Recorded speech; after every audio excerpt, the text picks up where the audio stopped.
product, but we've updated almost everything. Sure. So one of the things we're most excited about is the updates to our Expedition line. I don't know if we went through the Stein with you last time. No.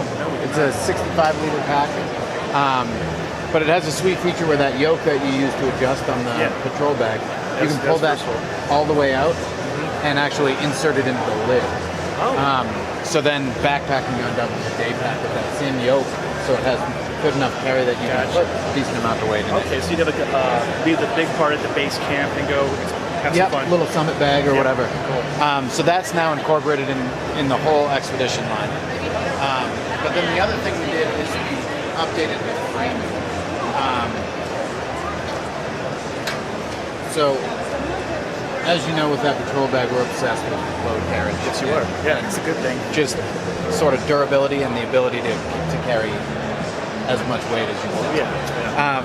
So what we did was the Glacier previously had just 2 stays. And so we stole some of the design concepts from our Terraframe and the hunting frame that you guys were coming when you came in. Yes. Took some of the ideology behind that with the different length vertical stays as well as horizontal stays, and sort of the integration of that Cordura and foam sort of platform to put it on. And designed, I don't even know if you call it an internal frame. I guess it is because it's inside the pack, but it's sort of a piecemeal system where this actually slides into a pocket right inside the bag. Okay. So it gets all the benefits of that external frame sort of load carriage capability. When you say how much internal frame. When you say in load carry, because a lot of readers probably don't understand how substantial your frames are. What do you think an average load carrying for these kind of packs would be? I mean, obviously it's dependent on the end user. Sure. Capability-wise, I mean, you can do 80 to 100 pounds in there, and it's going to, be rigid enough and framed out enough, and the harnessing is going to be significant enough that it makes it very tolerable. I would agree with that. So the Glacier has been our top seller in this category at 71 liters. We also updated the fabric from sort of our classic 500D that we had been using with Cordura. This is now called the 500D Light Plus. And so weight-wise, we didn't actually save anything, but we've actually made it more durable than it used to be. Oh, even better. So, for us, when we go looking at new fabrics and things like that, we don't necessarily want to sacrifice why we chose the previous fabric, like for its durability and everything like that. So, in exploring new fabrics, we did find better durability at the same weight. So, we didn't sacrifice anything. So weight for the woman's sort of 6 pounds. So, obviously not an ultralight type pack, but durability-wise, this will last you a lifetime. And comfort-wise, a lot of that weight is in the framing. So, you get a nice beefy frame. That same frame is going to be incorporated in the Glaciers, men's and women's, the Terraplane, and then when we jump up, we also have a T100, which is more of a guide kind of pack, 100 liters, really large. We actually go from the flat bars into the round rods, which are quite a bit stiffer.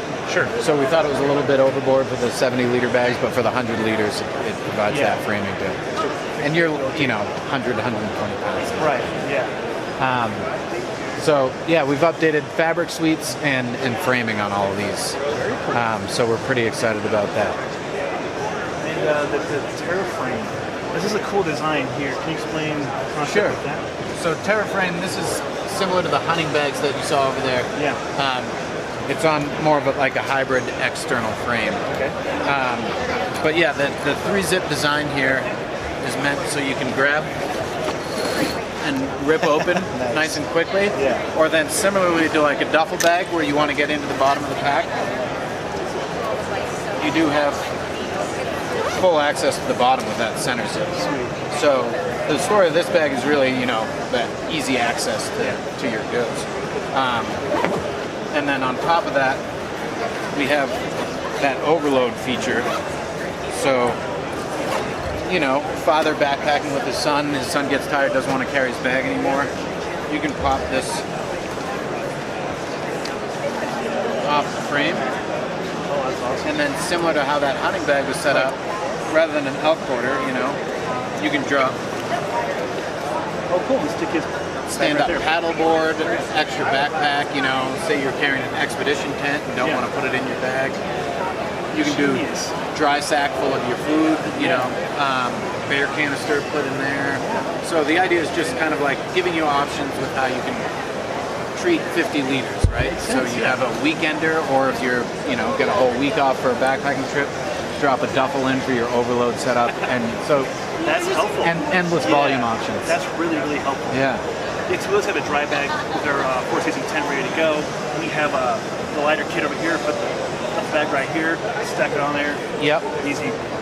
Yeah, and then like skiing realm too, I guess, you know, for hut trips or something, you know, you have a smaller day pack and then that's genius. Yep. Bigger. So creating a hut trip, you can make it work. Yeah. Or, you know, food and everything in here, tuck your ski bag in for day trips out, and then, you know, carry this on the skin in and have a ski bag for days from the hut and then back out. Oh, that's very helpful. I like this. Yeah. I can see the carry from the hunting stuff too. I'm learning more about hunting stuff as we have more bow hunters coming to our site. Yeah. And so I'm watching the designs you have about expanding the volume and carrying, you know, the which is crucial on the for the hunting realm. realm. So I now get the concept a lot better from last time I saw you. So it's just cool seeing it carry over into this world. Yeah, to bring it into the rec. And you know, we do so much in the military also, and it's huge in that realm. You know, carrying those guys carrying like the iRobot bomb diffusing robots there, and so we've worked with different companies in the military realm as well to design, you know, stuff around carrying awkward loads for sure. To make it easy. Yeah. So that's kind of the expedition line. Similarly, we updated sort of the trail, which is our sort of faster, lighter bags.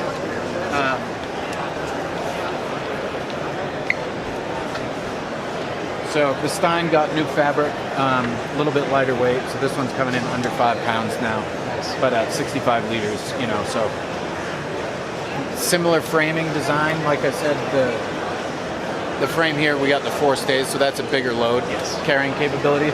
This is going to be 2 vertical stays on the inside sewn in, more like. Okay, it's not removable, it stays in the bag. Yep.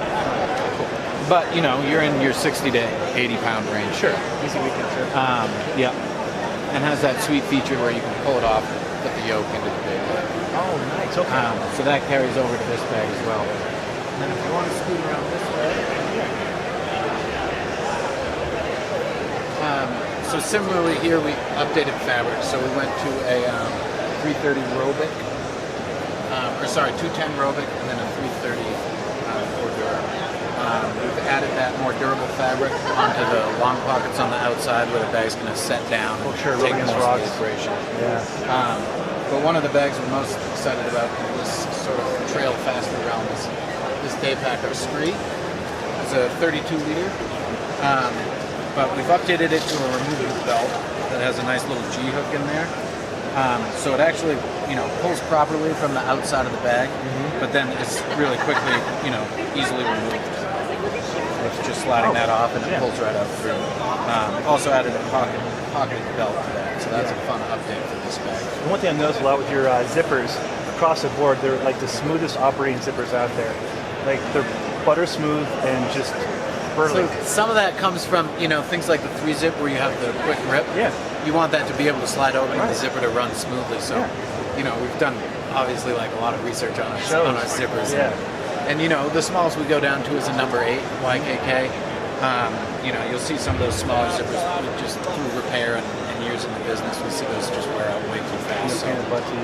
So we keep nice big beefy zippers with the number 8 and number 10s from YKK. With the mix of the, you know, the urethane treated as well as just the regular zips in places.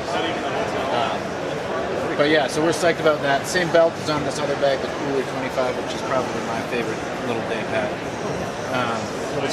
Some stretch woven mixed with the more durable. So fly boxes, that kind of thing. I'm constantly sticking random items in those. Oh, cool. So you have 4 stretch pockets. Yeah, running all the way around. And then it's got that quick access 3-zip design like we saw on the Terraframe. But yeah, same harnessing system as the Scree. Okay, very cool. So this bag we're really excited about as well.